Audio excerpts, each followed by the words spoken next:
যেহেতু এই এলাকায় অনেক বছর, তাহলে আপনি পরিচিত অপরিচিত দু একটা লোক পাঠায়েন বাইরের কাছে, ইনশাল্লাহ ইনশাল্লাহ। বন্ধু বান্ধব যারা আছে যেখানে কর্মস্থল, তাই না?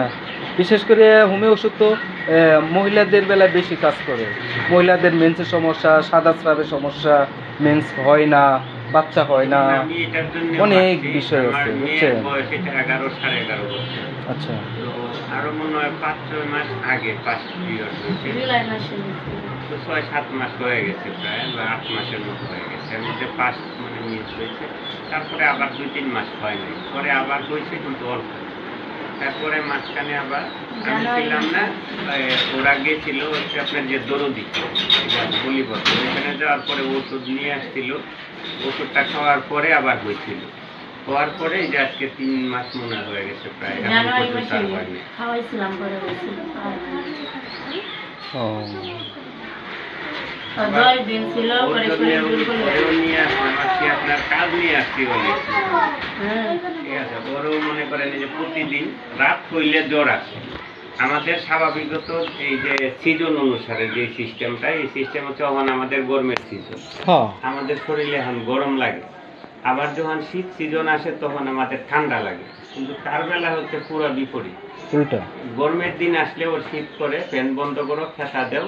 আবার শীতের দিন আসলে শুধু গায়ের কাপড়টা দিয়েই চলে, আর অন্য কোনো কাপড় লাগে না, তো আমার গরম লাগে।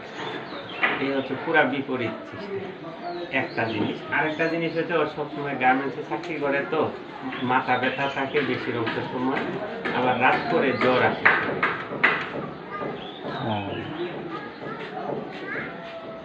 এটা কতদিন যাবত এই অবস্থা? এই অবস্থা মাথা প্রায় ব্যথার এই বাম সাইডে এই গা 4-5 বছর যাবত। মানে একভাবে 4-5 বছর হয়ে গেছে না? এক সাইড করে মাথা ব্যথা করে, হয় এক অনেক সাইড সময় বারবার অনেকে যে আপনার এলোপ্যাথিক ডাক্তার দেখাইছি, ওষুধ আনলে 2-4 দিন খায়, কিন্তু ভালো যখন দেখে পরে আর ওষুধটা খায় না।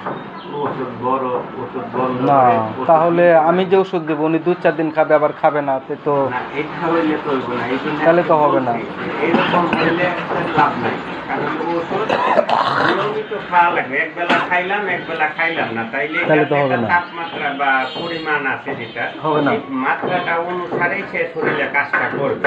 যেমন আমি একবেলা খাইলাম, সে কাজটা করলো, আরেকবেলা খাইলাম না, ওই কাজটা তো গ্যাপ গেল, তখন পরিপূর্ণভাবে কাজটা হবে না। ওষুধটা খাওয়ার পর ওষুধের মাত্রা অনুসারে ওষুধ খাওয়া যায়। নিয়মতান্ত্রিক খেতে হবে। যদি 1 বোতল এই ওষুধই তো কাজ করবে, এটা পুরা বোতল খাওয়া লাই, এটা কাজ হবে না। কাজ হবে না। এটার একটা ডোজ আছে, ডোজ মোতাবেক খেতে হবে। পরিমাপ অনুযায়ী না খাইলে এটা কার্যকরী হবে না। ডোজ মোতাবেক না খেলে কিচ্ছু হবে না। যেটা হওয়ার এর বিপরীতটা হবে।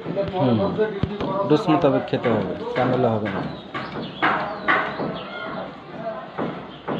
কালকে আপনার ওষুধ দেবো, নিয়মিত কিন্তু খেতে হবে। 2-4 দিন খাবেন না, আমার বদনাম হবে না, বাইরের ওষুধে কিচ্ছু হলো না।